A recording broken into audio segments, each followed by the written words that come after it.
सभिनी दोस्तन के गरीब गफार जमाली तरफा अस्सलाम वालेकुम ही की खबर पे गफार जमाली सिंधी असलिया या जालिया ही की खबर पे गफार जमाली सिंधी असलिया या जालिया ना है निर्णय के जे ते भी लिखल ही हरामिया या हिलालिया बस सिंध सा जेको सचो आ सो समझो हिलाली बचो आ सिंध सा जेके वेरे वर पक समझो सो हरामी फर 70% सिंध ज़ख़ीरनि सां माला माला 70% पर उनजो हाल कहिड़ो आहे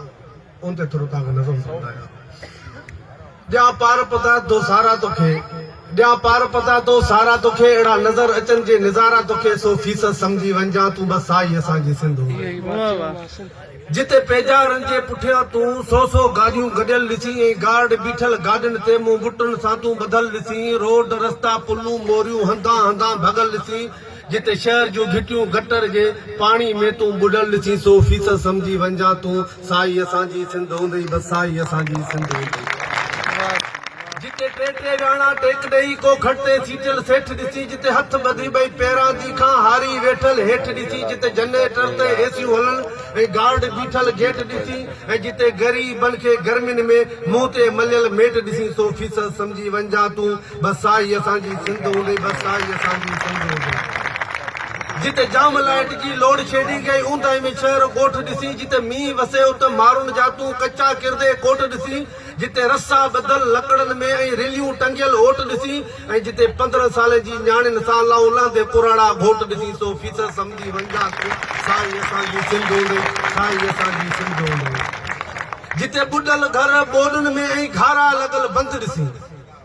जिते ॿुॾल घर ॿोॾुनि में ऐं घारा लॻल बंदि ॾिसी जिते माल मता माण्हुनि जा ऐं लुणंदे लोड़ा हंधि ॾिसी जिते धर ततीजो धुपनि में के पहिरें उघाड़े पंधु ॾिसी ऐं जिते इमदाद ॾिसी गाॾी खे ड्रोड़ींदे माण्हुनि जा ड्रम ॾिसी 100% सम्झी वञा तूं साई असांजी सिंध हूंदई जिते पीअण जे पाणी लाइ माण्हुनि खे तूं मींहुं वसण जूं घुरंदे ॾिसी जिते पीअण जे पाणी लाइ माण्हुनि खे तूं मींहुं वसण जूं घुरंदे ॾिसी जिते गैस हूंदे बि घरनि में बा काठनि ते तूं भरंदे ॾिसी जिते कचे शराब पीअण सां तूं मर्दई मायूं मर्द ॾिसी जिते भाइरनि सां भा पाणी जे वारनि ते तूं विढ़ंदे ॾिसी 100% सम्झी वञा तूं साई असांजी सिंध हूंदई बसि साई असांजी सिंध हूंदई जिते सुपार ते भर्ती थियल नायल जायल जट ॾिसी जिते सुपार ते भर्ती थियल नायल जायल